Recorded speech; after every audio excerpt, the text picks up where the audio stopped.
안녕하십니까? 네, 반갑습니다. 웬 초코파이 이렇게 많아요? 이렇게 몇 통을 다 드시려고? 아, 예. 초코파이, 초코파티 하는 날이네. 예. 예. 자, 오늘 우리 등기법 지난번에 이제 두 번까지 했고 이제 벌써 세 번째인가요? 네, 세 번째. 그래서 배웠던 거 한번 쭉 얘기하고 진행하도록 하겠습니다. 그때 이제 구분 건물에 관한 등기 지난주에 거기서부터 했었죠. 그래서 구분 건물에 관한 등기는 일단 구분 건물은 되려면은 객관적 요건과 주관적 요건이 필요하다. 그래서 객관적 요건을 갖췄다 그래가지고 꼭 구분 건물로 해야 되는 것은 아니다. 이렇게. 다음에 이제 구성 부분은 전유 부분이 있고 공용 부분이 있잖아요. 공용 부분은 구조상 공용 부분이 있고 규약상 공용 부분이 있는데 그때 규약상 공용 부분이 할 때 규약이 그게 약속으로 정해서 공용 부분 된 부분이다. 이렇게 말했죠. 그래서 관리사무소 같은 거. 이것은 따로 등기부는 만들어진다. 이렇게. 그리고 이제 이 전유 부분과 공용 부분은 일체성이 있어서 공용 부분만 따로 처분하는 것은 허용 안 되고 전유 부분에 등기하면은 효력이 공용 부분까지 미친다. 이런 말 했어요. 그 다음에 이제 그 구분 건물의 제일 하이라이트는 대지권이라 그랬는데 이 대지권이라는 권리가 왜 나오게 됐냐를 말했었거든요. 그래서 원래 우리나라는 토지 건물이 전혀 별개인데 전혀 별개라 건물 따로 등기하고 토지 따로 등기해야 된단 말이에요. 근데 만약에 아파트도 그런 식으로 했다가는 이 아파트 토지 등기부 관리를 못 한다. 이렇게. 그래서 건물에다만 등기를 해도 효력이 땅까지 미치도록 그렇게 할 필요성이 생겼다 그랬잖아요. 그래서 나오게 된 권리가 대지권이다. 대지권이라는 것은 원래 법률의 규정에 보면은 건물의 전유 부분과 분리처분이 금지되는 대지 사용권이다라고 돼 있어요. 규정은.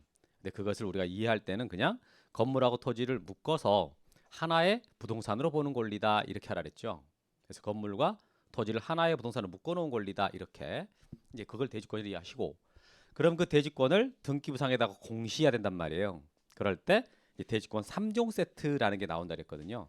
기억하시겠습니까? 그러면 아파트 등기부를 우리가 떼봤을 때 제일 큰 특징은 자 아파트 등기부의 제일 큰 특징은 표제부가 두 개가 나온다. 표제부가 나오고 표제부가 또 나온다. 그 다음에 갑구와 을구가 나오죠. 이렇게. 그럼 여기 앞에 있는 표제부는 어떤 표제부입니까? 라고 할 때 이 표제부는 일동 건물의 표제부입니다. 라고 했고 그다음 두 번째 표제부는요. 전유 부분 전유 부분 건물의 표제부다. 이렇게 했거든요. 그럼 이제 제가 그때 봐드렸던 게 송도동에 있는 송도 해물 아파트 246동 246동 표제부예요. 이것은 우리가 봤던 게 1301호 표제부고 그런데 이제 여기에 대지권 등기가 들어오죠. 그래서 자, 일동 건물 표제부에 들어가는 대지권 등기 이름 그게 뭐였습니까? 대지권의 목적인 토지 표시 대목토라고 외우시라 그랬죠. 대지권의 목적인 토지의 표시다. 이렇게. 그 다음에 전유분 표제부에 들어가는 대지권 등기 이름은요. 대지권의 표시다. 대지권 표시다. 그래서 대표. 이것은 대목토라고 암기하시고 이것은 대표라고 외우면 된다. 이렇게 했고 이 등기 두 개는 해주세요라고 어떻게 신청을 해야 돼요. 신청을 해야 되고 그러면 이제 아파트가 올라가 있는 그 토지도 등기부가 있다 그랬잖아요. 토지 등기부가 있다. 그러면 이 토지 등기부에다가도 대지권 등기를 해줘야 되는데 자, 이 토지 등기부 어디에다가 한다 그랬어요? 어디에다가? 갑구에 할 수도 있고 을구도 할 수도 있고 합쳐가지고 해당 구. 그때 제가 나눠드린 등기부에는 이 갑구 순위번호 3번에 소유권 대지권하고 써 있었거든요. 기억나시나요? 그래서 제가 이 동그라미 치고 여기다가 쓰세요라고 했거든. 그때 썼던 게 대지권이라는 뜻의 등기. 자, 대지권이라는 뜻의 등기입니다. 이렇게. 그래서 동그라미 쳐서 대뜻 이렇게. 그럼 이것은 여기는 이건 갑구지만 이게 대지권의 종류가 지상권, 전세권이면 을구가 될 수도 있단 말이에요. 그래서 토지 등기기록 해당구라고 법이 돼 있는 해당구. 왜 해당구라 그랬냐? 갑구가 될 수도 있고 을구가 될 수도 있다. 그래서 이것은 어떻게 하고요? 지금 직권으로 하지. 그래서 대목토 대표는 신청하고 대뜻은 직권으로 하는데 이게 어디에 써지는지를 알아냈죠. 대목토는 일동 건물 표제부, 대표는 전유분 표제부, 그다음에 대뜻은 토지 등기 기록의 해당구. 자, 이렇게 3중 세트가 등기가 되면 그러면 등기를 건물에다만 해도 그 효력은 대지권까지 미친다. 그 대지권까지 미친다라는 말이 의미는 토지까지 효력이 미칩니다. 이랬죠. 다만 그 등기가 건물만에 관한 것이다. 는 뜻의 부기가 돼 있으면 그렇지 않다. 이건 건물에만 효력이 있다라고 써져 있으면은 그것은 건물에만 효력이 있고 땅에까지는 미치지 않는다. 이게 제가 나눠드렸던 등기부 몇 번 등기였어요. 몇 번 등기? 6-1번 등기였지. 6-1번 등기. 등기부 한번 꺼내봐요.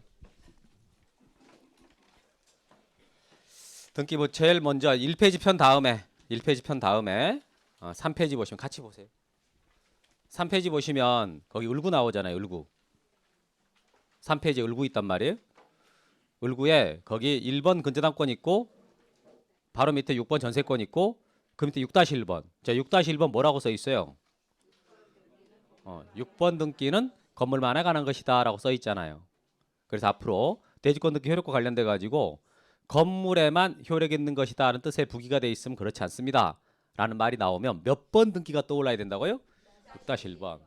자, 앞으로 이게 시내 나가다 버스도 6-1번을 봐도 저거 어디 가는 버스네 그러지 말고 아 그거 전세권 건물에만 효력 있지 이게 떠올라야 된다고. 6-1번 2등기 알겠어요? 그리고 지난주에 그렇게 했다니까. 이렇게 지난주에 이렇게 했다는 걸 잊어버렸습니까?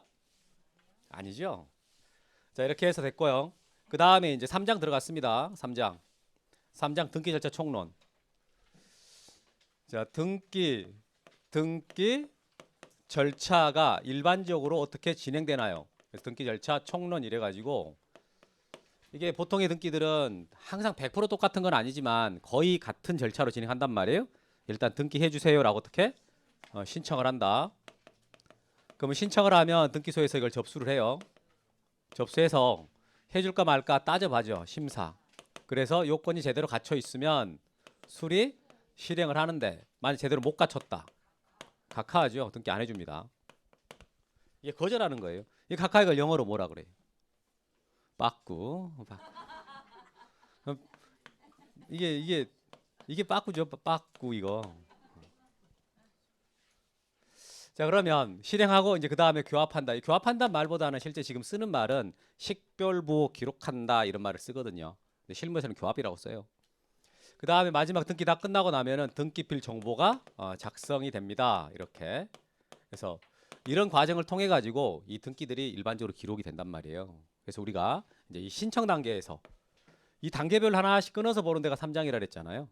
신청 단계에서 보는 게 등기가 어떻게 개시가 됩니까? 라고 할 때 등기가 이제 개시가 되는 유형이 있었다고요. 그래서 자, 원칙은 등기해 주세요라고 어떻게 하고요? 신청하고 예외적으로 직권으로 한다. 이렇게 나눈 다음에 자, 신청을 그러면은 어떤 방법으로 하는가라고 할 때 직접 등기소에 가가지고요 신청하는 방문 신청이 있는 거고 그다음에 인터넷으로 등기해 주세요라고 하는 전자 신청이 있습니다. 그 다음에 자, 방문하든 인터넷으로 하든 누가 하나요라고 누가 합니까? 당사자가 합니다. 당사자 신청한다. 당사자가 신청하는 것이고 그 다음에 관공서에서 등기해 주세요라고 하는 촉탁이라는 게 있다. 그 다음에 당사자 신청이 나눠지는데 자, 이것이 공동으로 신청한다. 그 다음에 단독 신청합니다. 다음 상속인이 신청합니다. 다음에 대위 신청합니다. 다음에 대리인이 신청합니다. 이렇게 자, 이런 유형으로 나눠진단 말이에요. 그래서 제가 그때 번호 붙여가지고 이렇게 순서대로 쭉 이제 한단 말이죠. 이렇게. 그래서 지난주 제가 이제 여기까지 했어요. 단독 신청까지. 그러죠? 그렇습니다. 그러면 등기 신청할 때 왜 신청이 원칙이냐? 이게 그러니까 신청이 원칙이고 직권이 예외잖아요. 그럼 왜 신청이 원칙이냐? 왜 그런다? 법이 그렇다. 법이 그렇게 돼 있다 이제. 우리 법이 어떻게 그렇게 돼 있느냐? 등기는 당사자 신청 또는 관공톡탁에 따라 한다. 다만 법률에 다른 규정이 있으면 그렇지 않다. 그게 직권이에요. 그러니까 우리 현재 법 규정에서 이렇게 하는 것을 원칙으로 하고 있습니다. 근데 촉탁이라는 말은 신청이랑 같은 말이기 때문에 결국 신청하는 게 원칙이다 이렇게 하는 거죠. 자 그러면서 이제 이 내용을 크게 설명한 거 없었어요. 이거 이제부터 설명 주로 했죠. 자 촉탁이라는 말은 신청이기 때문에 촉탁에 관한 특별한 규정이 없으면 신청에 관한 규정을 갖다 준용하면 됩니다. 이런 말. 그 다음에 이 관공서라고 할 때 이제 주로 이 법원이 나온다 그랬잖아요. 등기법에서 주로 관공서면 누구라고요? 법원. 그럼 법원이 촉탁하는 등기 구조를 머릿속에 한번 떠올려 보세요. 법원이 촉탁하는 등기 구조가 있었잖아요. 그게 어떤 거였습니까? A, B, 법원, 등기소. A, B, 법원, 등기소 이렇게 됐죠? 그럼 이때 자 B가 A한테 받을 돈이 4천만 원 있었다. 4천만 원 채권이 있었단 말이에요. 근데 A가 안 갚으려고 그러니까 B는 A 소유 건물에다가 자 4천만 원을 받기 위한 조치로서 뭘 할 수 있다고요? 가압류. 가압류.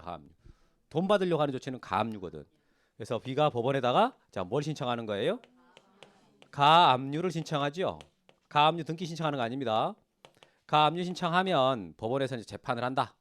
재판해가지고 가압류를 결정했으면 그럼 등기소 측에다가 이 건물 가압류되니까 자 이제 뭐 해주세요라고 촉탁을 하는 거예요.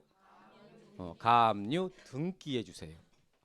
가압류 등기를 해달라라고 촉탁을 한다. 이렇게 되면 이제 기록이 되는 거라고요. 그럼 이제 이 구조랑 똑같은 이런 형태랑 동일한 구조를 갖는 게 가압류만 있는 게 아니라 이제 분쟁이 발생했을 때 하는 가처분. 그래서 B가 채권자로서 법원에다가 가처분을 신청한다. 이렇게. 그럼 똑같은 구조로 이루어지는 거예요. 가처분 등기 신청한다. 만약에 얘가 이제 경매를 하고 싶다. 그럼 경매 신청할 때도 마찬가지예요. 경매 신청도 이 구조로 간다고요. 경매 신청. 그럼 법원에서 역시 경매하기로 결정했으면 자, 경매 등기해 달라고 촉탁하고. 에듀윌 유료 회원만의 남다른 서비스.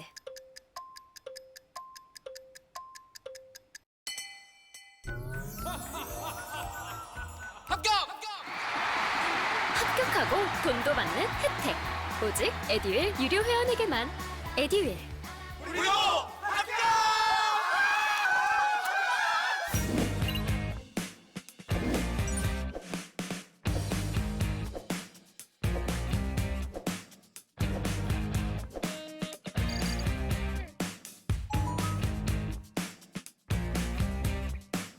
그래서 여기 가압류 등기, 가처분 등기, 경매 개시 결정 등기.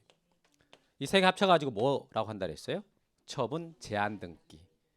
그래서 이 처분 제한 등기인 가압류나 가처분 경매 등기를 이것은 대표적으로 법원이 촉탁하는 등기다라고 이제 알고 계시는 거죠. 오케이. 그런 거. 그다음에 직권 등기. 자, 직권 등기라는 거 이거 등기관이 신청도 받지 않았는데 자기가 권한으로 해주는 거잖아요. 근데 이제 이 직권 등기를 등기관이 하려 그러면은 법률에 규정이 있어야 된다.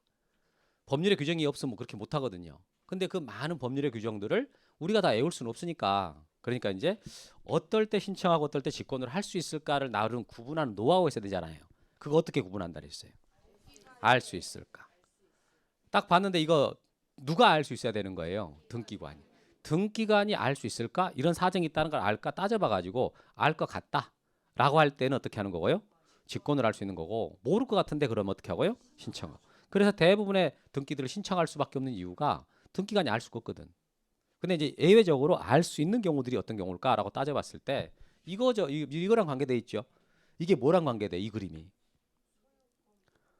이 그림이랑 관계된 말 있잖아. 여기서 자 법원이 등기소 측에다가 이런 등기해달라고 촉탁을 그랬는데 이 건물이 미등기예요. 이제 그러면 어떻게 한다고요? 직권으로 보존 등기를 하고 직권으로 보존 등기를 하고 거기다가 이제 이런 등기들을 해주면 되죠. 이렇게 직권으로 보존 등기 하고 이런 등기 해준다. 오케이? 그럼 어떻게 이거 직권으로 보존 등기 할 수 있었냐? 이게 미등기지만 A 소유냐라고 등기관을 아느냐? 안다 그랬죠. 이 법원에서 필요한 서류를 등기소에 보내주기 때문에 딱 보면서 바로 안다 그랬어요. 직권을 하는 것이고 그래서 법 규정은 미등기 부동산에 대하여 법원의 처분 제한 등기의 촉탁이 있을 때 등기관은 직권으로 보존 등기를 한다 이렇게 써지거든요. 그 처분 제한 등기가 이거예요. 그럼 이 구조에서 반드시 누가 촉탁할 때만 이 구조가 나온다 그랬나요? 법원이. 그다음 이제 행정구역 명칭 변경 됐을 때. 그러니까 강남구 방배동에서 서초구 방배동으로 바뀌었을 때. 자, 그랬을 때 등기부 표제부에 써지는 소재가 바뀌고 갑굴구 쪽에 써지는 권리자의 주소가 바뀐다 그랬잖아요. 그럼 표제부에 써지는 그 소재, 그것을 부동산의 표시라고 표현하고 갑굴구 쪽에 써지는 주소는 등기 명의인의 표시 이렇게 한다 그랬죠. 그죠? 그럼 그런 것들은 사실 등기상에서 안 고쳐놨어도 법적으로 이미 바뀐 걸로 본단 말이에요. 그러나 등기관이 공시를 명확하게 해야 되니까 고치긴 할 거라고 변경하긴 할 거란 말이에요. 근데 어차피 바뀌었다는 사실 다 알기 때문에 등기관이 부동산의 표시 변경 등기와 등기 명인의 주소 변경 등기를 직권으로 할 수 있습니다. 이런 말이 있었지. 기억나십니까? 조금만 더 하면 이제 거의 눈이 내려갈 것 같아서 빨리 이제 정리해야 될 것 같아요. 이거 했어 이거. 이거 이렇게 했고 그다음에 공동신청. 여러분 공동신청은 여러 명이 한다는 뜻이 아니라 그랬죠.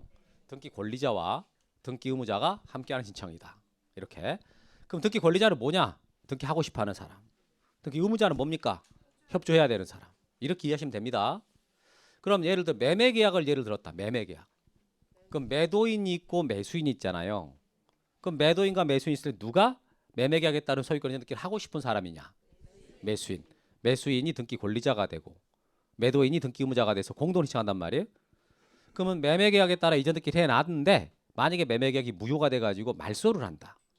그럼 말소 등기해 주세요라고 신청해야 되는 거예요. 등기에 직권을 할 수 있는 거예요. 신청해야 되는 거죠. 왜? 왜 신청해야 돼? 그 매매 계약 무효됐다는 사실을 등기관이 모르기 때문에 신청해야 된단 말이에요. 그때 누가 그거 말소하고 싶은 쪽이 되는 거 이제는 매도인. 그래서 매도인이 등기 권리자가 되는 것이고 매수인이 의무자가 돼서 공동으로 신청한다. 이렇게 가고. 다음 써놓고 해볼까요? 그러면 소유권자가 A다. A가 소유권자고 은행에 대출 받으러 가요. 저축은행에.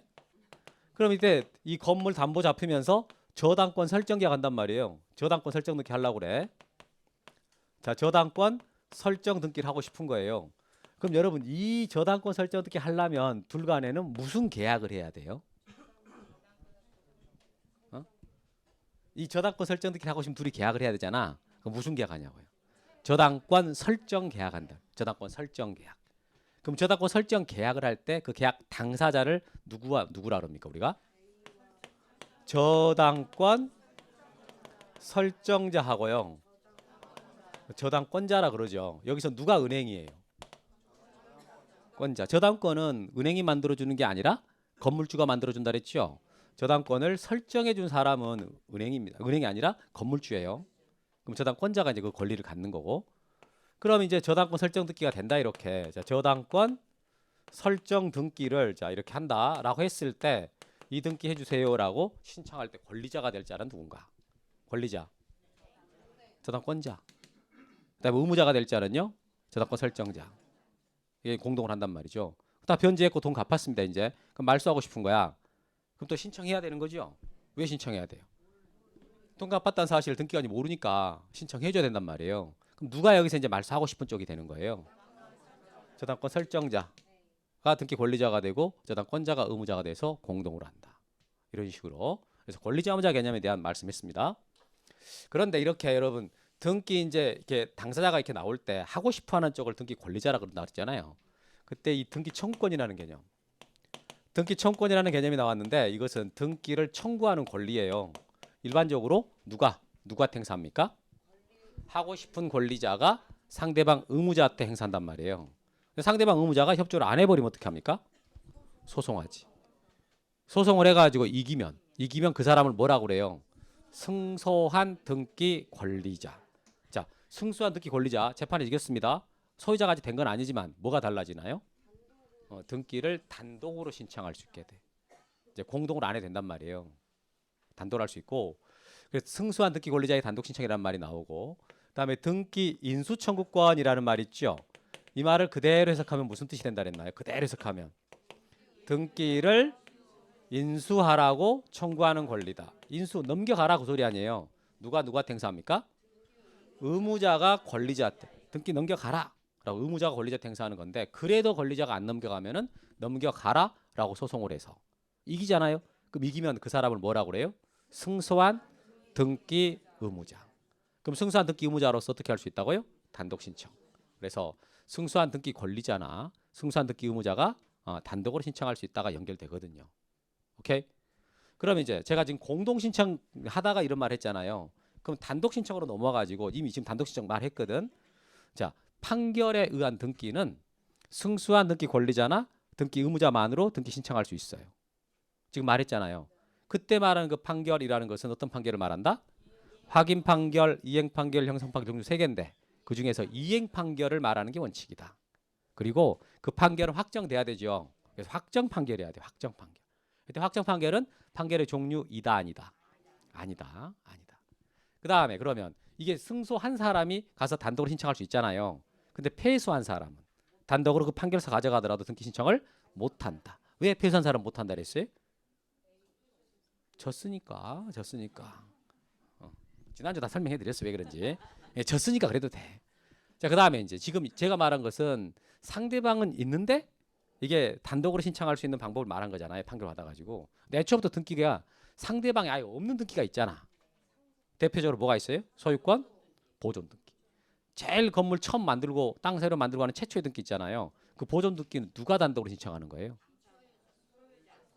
소유자가. 그다음에 또 대표적인 단독 신청에 뭐가 있나요? 상속 등기. 상속인이 아무리 많아도 피상속인이 사망해 버렸으니까 그 사람 상대방이 없잖아요.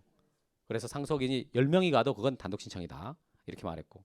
그다음에 등기 명의인의 표시 변경 등기라는 게 있었죠. 그럼 등기 명의인의 표시가 뭐예요? 등기 명의인의 표시. 이게 등기상에 명의 있는 사람, 그 등기상의 권리자인데 그 등기 명의를 표시할 때 뭘 써서 표시한다고요? 성명이나 주민등록번호라 주소. 이렇게 개명됐을 때 주로 할 수 있는 거거든요. 개명. 그때 재난주에 누가 등장을 했어? 백원만이가 나왔지. 백원만이가 나와가지고 내 이름 백원만이 안 되겠다 그래서 뭘로 개명합니까? 백두산. 그런 것만 잘 기억하지 말고 그거 할 때 이게 떠올려. 이거 설명하려고 제가 지금 한 거니까. 그럼 그때 그 고쳐주세요라고 어떻게 신청을 해야 그래야 등기 될 거 아니에요. 근데 상대방이 있다 없다? 없으니까 어떻게 신청한다고요? 누가 단독 신청한다? 아니, 등기 명의인이 단독 신청한다. 등기 명의인의 표시 변경 등기는 등기 명의인이 단독으로 신청합니다. 이렇게. 그다음 이제 표제부 쪽에 써지는 그 토지의 뭐 지번이나 지목, 면적 이런 거 있잖아요. 그런 것도 바뀔 수 있거든. 자, 지목이 바뀌었다. 또는 면적이 바뀌었다. 그럼 어떻게 신청해야 되는 거잖아요. 그때 하는 등기가 무슨 등기라고요? 부동산의 표시 변경 등기. 근데 이 부동산의 표시 변경 등기가 지적법에서는 소관청이 촉탁합니다라고 돼 있는데 우리 등기법에서는 소유권자가 신청하라고 돼 있어요. 단독 신청하라고 돼 있다고. 그래서 그 관계에 대해서 제가 말해드렸죠. 그래서 우리는 수험생이니까 둘 다 해야 되는데 실제 실무에서는 특별법 우선의 원칙에 따라 가지고 지적법을 우선에 적용한다. 뭐 이런 말 했었단 말이지. 그렇지만 우리는 수험생이니까 이게 토지 표시 바뀌었을 때 부동산 표시 변경 이렇게 하잖아요. 자, 그럴 때 이게 지적법에서는 촉탁한다. 등기법에서는 소유자가 신청한다. 이렇게 알고 있어야 돼. 이런 내용 지난주에 배우셨어. 어떻게 분위기가 별로 좋진 않아요, 그죠? 제가 지난주에 여기까지 한 거고 이제 오늘 할 차례는 거기 396페이지 여기 들어갑니다. 여기서부터 6번부터 하는 거지. 근데 여러분 용어 하나 확실하게 하고 넘어갑시다. 지난주에 했어야 되는 제가 안 한 것 같아. 여러분 그 A가 이제 건물주였는데 A가 사망을 했어요. 그래서 이제 B, C, D가 상속을 받았다. 3분의 1씩 이렇게. 그때 A를 보고요. 상속인이라 그래요? 피상속인이라 그래요? 이 사망한 사람을 피상속인이라 그러지요. 상속 받은 사람들을 상속인. 피상속인 할 때 P가 무슨 뜻인가요?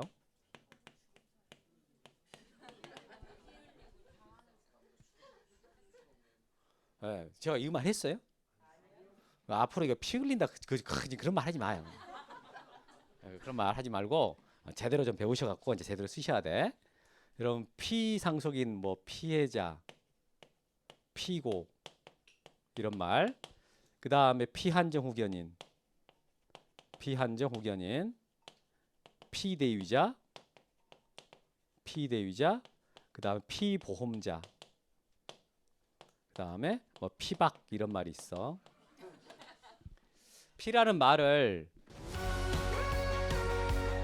사실 수강료가 꽤 부담이 돼서 와이프한테 눈치가 많이 보였어요. 근데 애들 유료 회원은 합격하면 환급해 준다고 하니까 의지가 더 불타더라고요.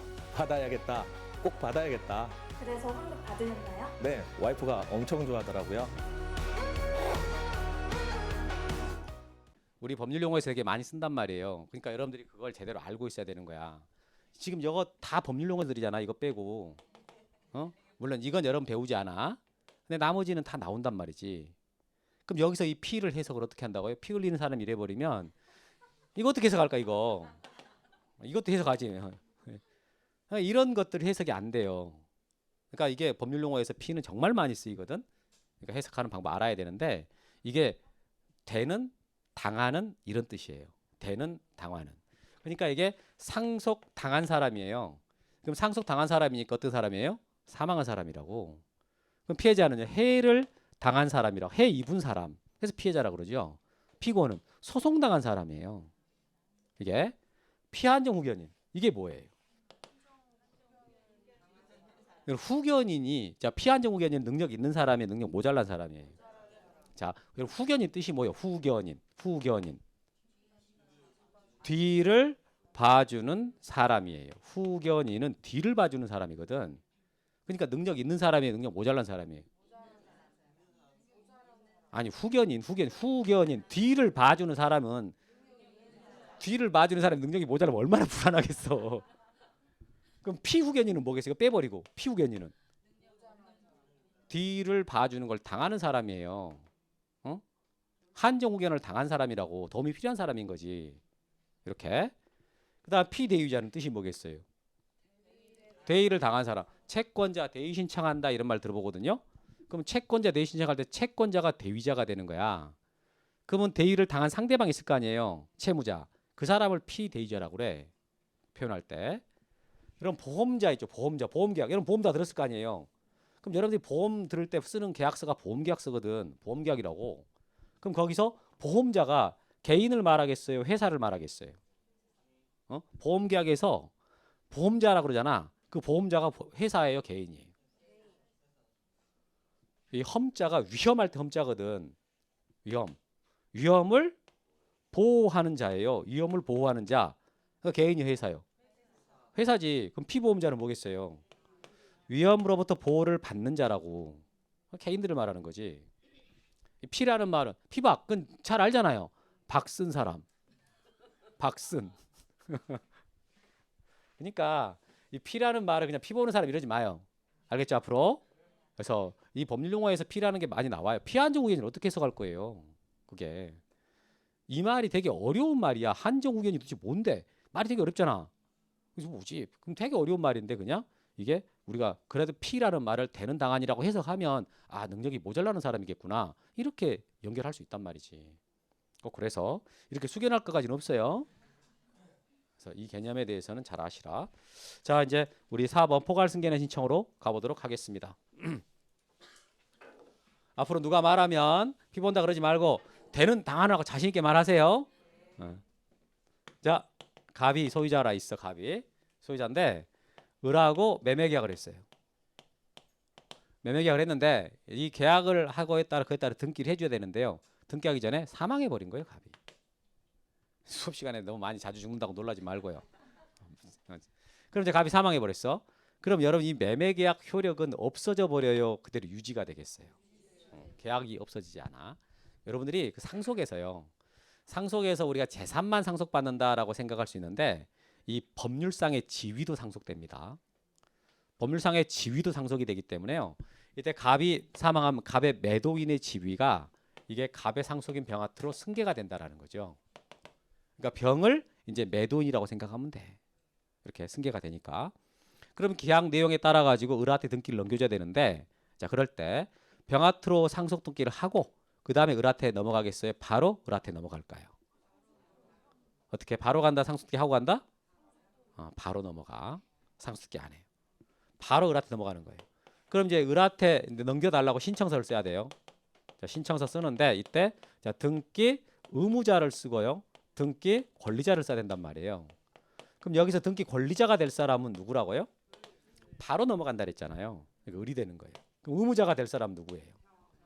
갑은 절대 될 수가 없어. 사망해버렸잖아요. 사망한 사람 절대 권리자나 의무자가 안 되기 때문에 바로 병이 의무자로 써집니다. 이때 병이 누군가요? 상속인이죠. 그래서 이걸 보고 상속인에 의한 등기 신청이라고 표현합니다. 이걸 상속인에 의한 등기 신청이라고 하거든. 그럼 여기서 등기 넘어갈 때, 자 보세요. 넘어갈 때 소유권 이전 등기를 이렇게, 자 병명의를 안 하고 어떻게 한다고요? 바로 을하태합니다. 그때 여기 원인은 상속이겠어요? 매매겠어요? 매매라고 써지지. 얘가 소유권을 갖게 되는 것은 매매를 했기 때문에 갖게 된 겁니다. 오케이? 여기까지. 자, 그래서 의 봐볼게요. 396페이지입니다. 자, 등기 원인이 발생한 후에, 거기 등기 원인이 발생한 후에라는 말은 계약한 후에 이런 말이겠죠. 등기 권리자 또는 등기 의무자에 대해서 상속이나 그 밖에 포괄승계 있다. 그 밖에 포괄승계 빼고 읽어야 돼요. 상속이 있다 이렇게 읽어요. 상속이 있다. 상속이 있는 경우에는 상속인이나 그 밖에 포괄승계 빼고 그냥 상속인이 그 등기를 신청할 수 있습니다. 이렇게. 등기 원인이 발생한 후에 등기 권리자나 등기 의무자에 대해서 상속이 있었다. 그럼 상속인이 그 등기해달라고 신청할 수 있습니다. 이런 말이라는 거지. 알아듣겠어요? 자, 예를 들어서 갑이 을에게 부동산을 매도하였으나 이전 등기를 하기 전에 갑이 사망할 때에는 갑의 상속인 병이 등기 의무자로서 을과 공동으로 등기 신청할 수 있다까지 끊어요. 거기까지. 알아듣겠죠? 오케이. 그다음 바로 3번 등기 실행으로 내려옵니다. 바로 3번으로. 자, 포괄승계인에 의한 등기 신청, 즉 상속인에 의한 신청일 때에 상속인 명의에 등기할 필요가 없이 피상속인으로부터 직접 상대방에게 등기 실행합니다. 라고 돼 있죠. 자, 지금 문장 읽은 거 어디가 제일 핵심이 되겠습니까? 상속 등기할 필요 없이. 이거 있죠? 이거 문제에 나오는 거야. 만약 여기를 틀리게 내고 싶으면 거기를 상속 등기를 거쳐 이렇게 쓰게 되는 거예요. 오케이? 자, 그러면 지금 여러분 제 설명을 다 듣고요. 어떻게 개운하세요? 뭔가 좀 찜찜하세요? 내가 뭔가 배웠던 거랑 좀 안 맞는 것 같은데 상속 등기를 해야 된다 그랬던 것 같은데 좀 그런 생각이 들어요? 보세요. 소유권을 A라는 사람이 갖고 있는 이제 건물인데 이 건물주 A가 사망을 했어요. 사망을 해가지고 상속인이 이제 상속을 받았어. B가 상속을 받아가지고 B가 이걸 C하고 계약을 하는 거지. B가 C하고 계약을 해요. 자, 이 계약에 따라서 C한테 이제 소유권을 넘겨줘야 돼. 그럴 때는 이때 B 명의로 상속 등기를 하고 그 다음에 C한테 가야 되겠어요? 바로 C한테 넘어가요. 이때 상속 등기를 해야 되는 거예요. B 명의로 이렇게 상속 등기를 합니다. 이 상속 등기를 한 다음에 그 다음에 소유권이 C한테 넘어가야 되는 거예요. 이렇게 가야 되거든. 여러분들 민법에서 민법 187조 상속의 경우는 등기하지 않아도 권리를 취득한다. 다만 처분하기 위해서는 등기 필요하다. 이렇게 했잖아요. 누가 처분하기 위해서는? 상속인이 처분하기 위해서는. 그러니까 이 경우에 상속인 B가 처분하잖아요. 그러니까 이게 처분이 가능한 거야. 그럼 이 구조랑 이 구조랑 지금 뭐가 다른 거예요? 보니까 여기는 피상속인이 이미 처분 행위를 하고 사망을 했어요. 그렇죠. 여기는 그냥 사망했고 상속인이 처분하잖아요. 그러니까 민법 187조 보통 여러분들이 알고 있는 규정은 여기가 적용되는 거야. 이거. 그러니까 이게 적용이 안 되는 거예요. 이것은 계약을 하고 사망했기 때문에 민법 187조가 적용이 안 돼. 알겠어요? 그러니까 여러분 이 구조를 차이를 알고 있어야 돼요. 구조 차이. 그래서 이거 설명할 때 보통 여러분들은 민법을 먼저 공부하니까 요게 기억이 날 거라고요. 저거 안 맞는 것 같다 이런 생각하는 게 정상입니다. 근데 차이점은 구분해 드렸습니다. 이거 등기법에서는 이게 시험에 잘 나올 것 같아요. 이게 시험에 잘 나올 것 같아요. 당연히 이게 잘 나옵니다. 이거 할 때 등기 거쳐 그럼 틀린 거야. 알겠어요? 오케이. 그다음 5번 대리인 신청으로 바로 내려갑니다. 칠판 봐보세요. 여기 대리 신청은 따로 특별히 지금 안 하고요. 바로 내려가는데 이 대리인이 신청한다 그러면 누가 제일 먼저 떠오르세요? 대리인 딱 그러면 떠오르는 사람. 등기 신청할 때 대리인은 우리가 알고 있는 사람 정해져 있지 않아요? 아, 그래요? 등기는 주로 법무사가 많이 대리하지 않습니까? 그렇죠. 그럼 이제 대리인 신청, 법무사 신청한다 이렇게 생각하면 되는데 그런데 자 보세요. 이 신청하는 유형이 되게 많아. 다 지금 신청 유형이잖아 이게 전부 다. 그쵸? 방문 신청, 전자 신청, 당사 신청, 촉탁 다 이게 다 신청이잖아 지금 전부 다. 이 신청할 수 있는 것들은 전부 다 대리인이 할 수 있어요. 그러니까 제가 지난 등기법 처음 공부 시작하면서 이 등기 신청 행위나 민법에서 배우는 법률 행위 같은 것들 전부 다 직접 본인이 하는 걸 전제로 배운다. 당사자가 직접 하는 걸 전제로 배워야지 뭐 등기 신청에는 법무사한테 맡긴다. 법률 행위는 변호사한테 맡긴다. 이러지 말라 그랬죠. 직접 본인이 한다는 전제로 우리가 지금 배우는 거거든요. 그런데도 이제 이 신청행위도 일종의 의사표시이기 때문에 이것도 어떻게 할 수 있다고요? 대리인이 할 수 있다. 이렇게 실제로는 거의 대리인이 하지. 그렇게 그래서 마지막에 대리인 신청이 나오는 거예요. 그래서 봐보시면 거기 자 등기는 신청인 또는 대리인이 등기소에 출석해서 신청 정보 및 첨부 정보를 적은 서면을 제출하는 방법을 할 수 있습니다. 해서 끊어요. 자 지금 읽은 문장 중에서 제일 눈에 들어오는 말이 뭔가요? 지금 우리가 대리인 신청을 배우려고 그러잖아요. 근데 그 문장이 써 있잖아. 그럼 여기서 제일 눈에 들어와야 될 말이 뭐냐고요? 그래 누가 신청하냐 그 말이지. 신청인 또는 대리인이. 그러니까 대리인이 신청할 수 있다고 법에 돼 있잖아요. 이렇게. 그래서 그거 이때 공동 신청 경우는 물론 단독 신청, 대위 신청, 포괄 신청, 광고 촉탁 싹 다 전부 다 어떻게 할 수 있다고요? 대리해서 할 수 있다 이런 말이지. 그러면 여러분 물어봅시다. 대리인이 되려면 어떤 변호사나 법무사 자격증이 있어야 될 것 같습니까? 없어도 될 것 같습니까? 있어야 된다, 없어도 될 것 같다. 결론은 없어도 된다야. 이게 방문 신청하고 전자 신청을 나눠야 되는데 기본적으로 방문 신청을 전제한다면은 없어도 돼요. 그래서 여러분들이 공부 열심히 해가지고 나중에 친구들한테 야 일로 와봐봐. 내가 등기할 줄 알거든. 내가 해줄게. 이렇게 하면서 큰소리 빵 치면서 해달라고 자신 있게 말할 수가 있다 그 말이에요. 그러니까 친구한테 임장 받아가지고 갔거든. 갔어. 등기해달라 그랬더니 등기관이 이렇게 보더니 안 해줘 버려. 이게 지금 이게 특별한 자격이 필요하지는 않는다라고 돼 있는데.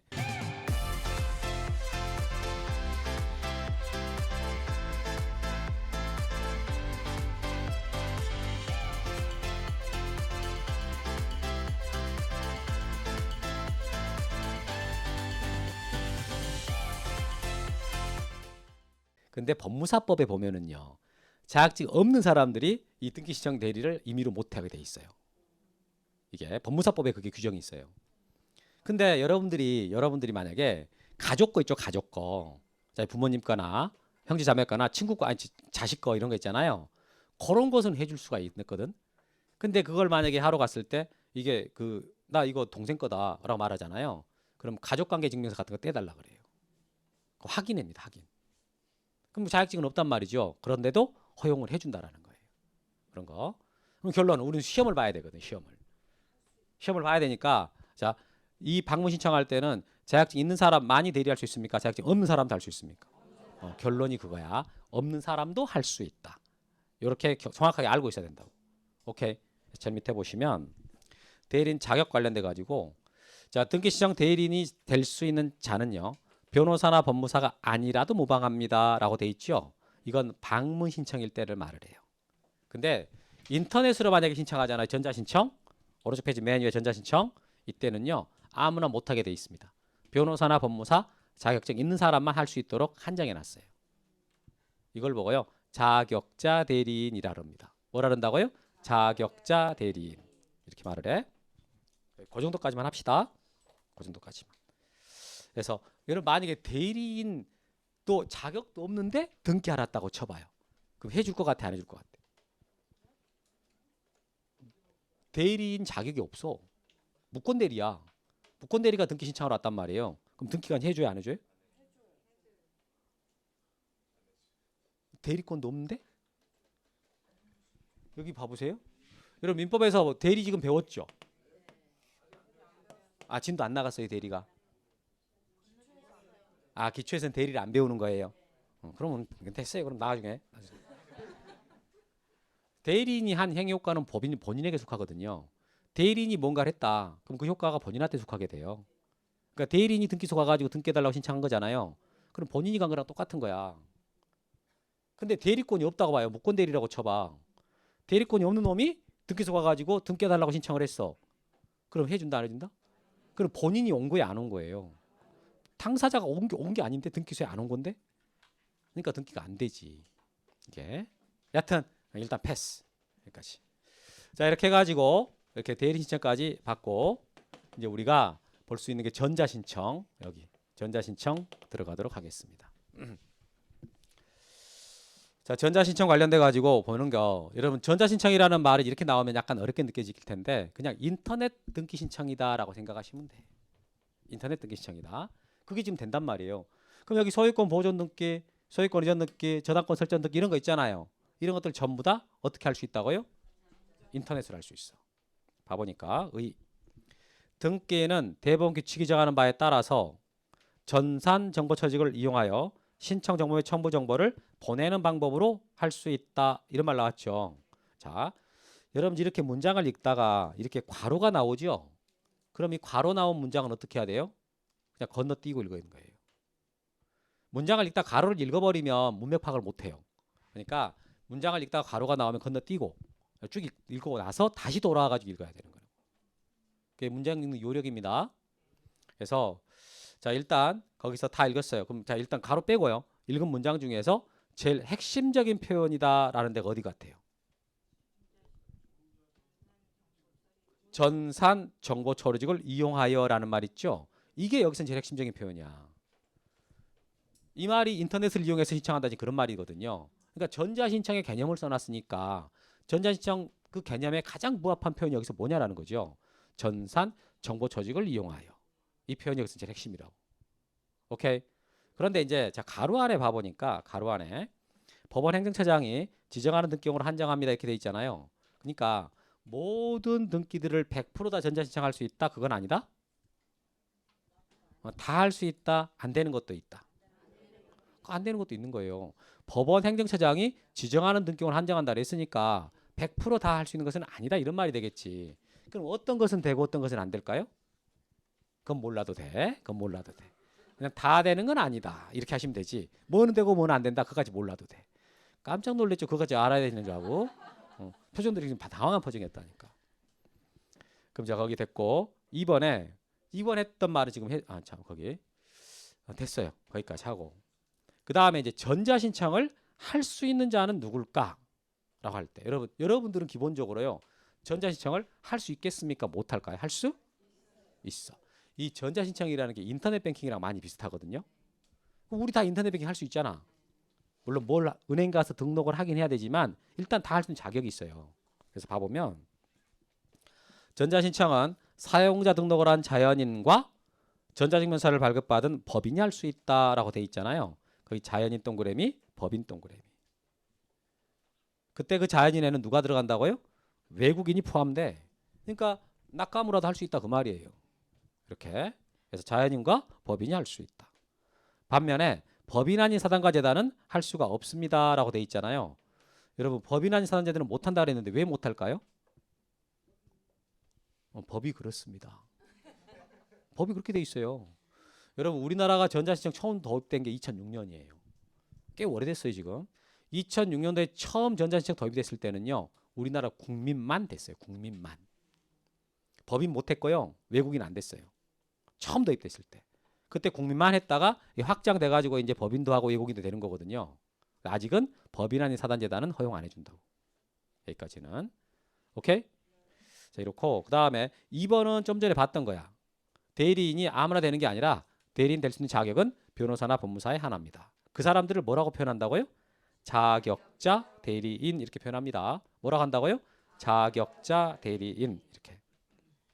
그런데 자 여러분 혹시 인터넷 뱅킹 할 때 은행에 가가지고요 뭐 하나 등록했던 거 있죠?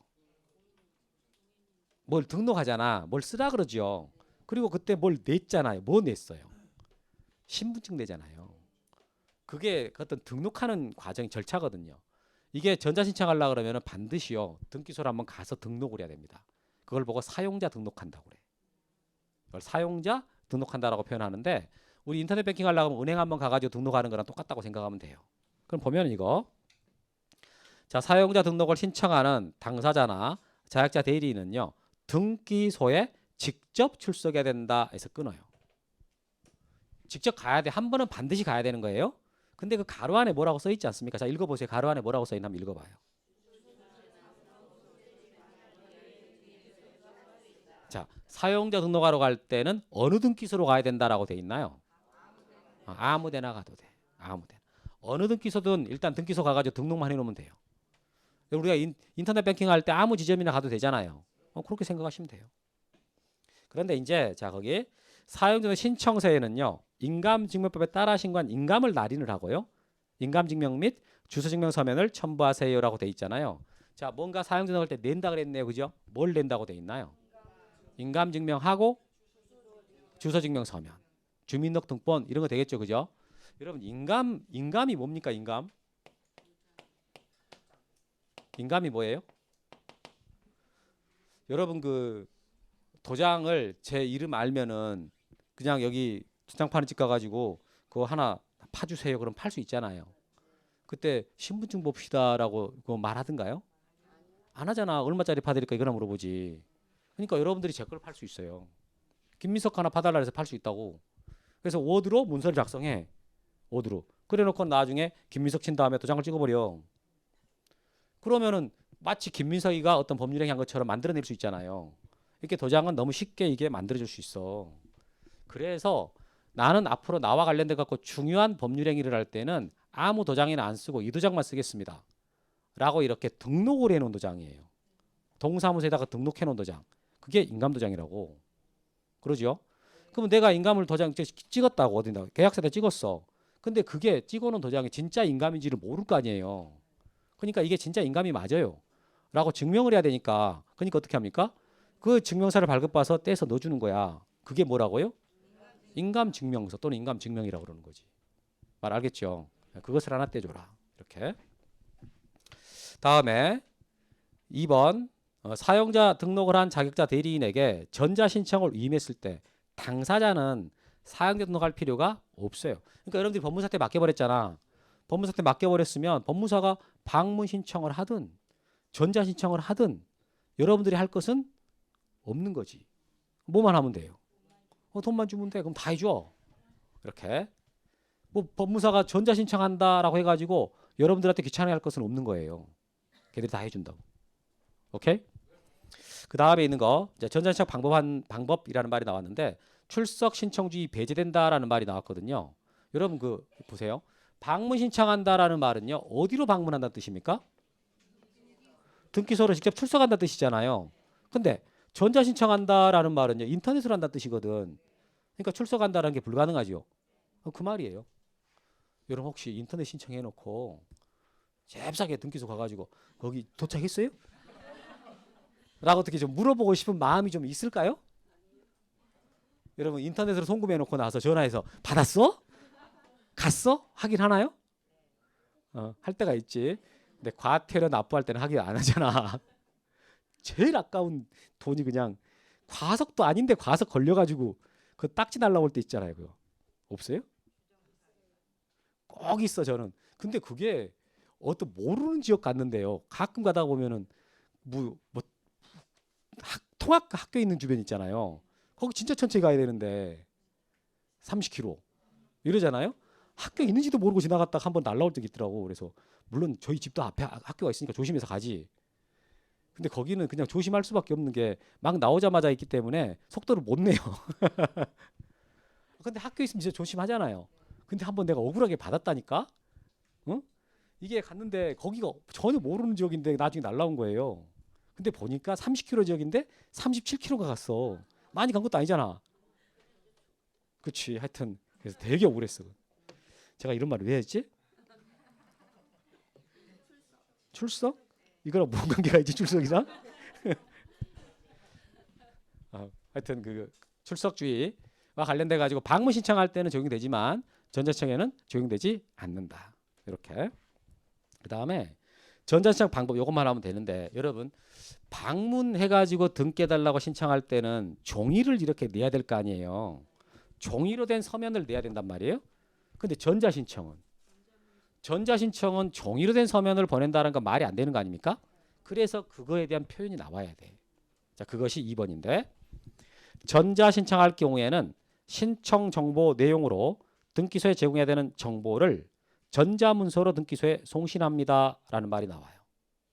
이 경우 자 거기 전자문서라는 표현 나왔습니까? 동그라미. 그리고 거기 보니까 정보라는 말이 나오죠. 정보. 나왔습니까? 이 정보라는 말이 나오면 이게 이제 원래는 방문 신청할 때는 이 표현이 아예 없었어요. 그 신청 정보라는 말 나왔죠. 그 표현도 원래 방문 신청할 때는 없는 표현이었다가 전자 신청이 도입되면서 나오게 된 개념들이거든요. 그럼 정보라는 말이 나오면 서면으로 바꿔서 읽으시면 돼. 서면으로. 그러니까 신청 정보는 뭐라고 바꾸면 되고요? 신청서. 신청서.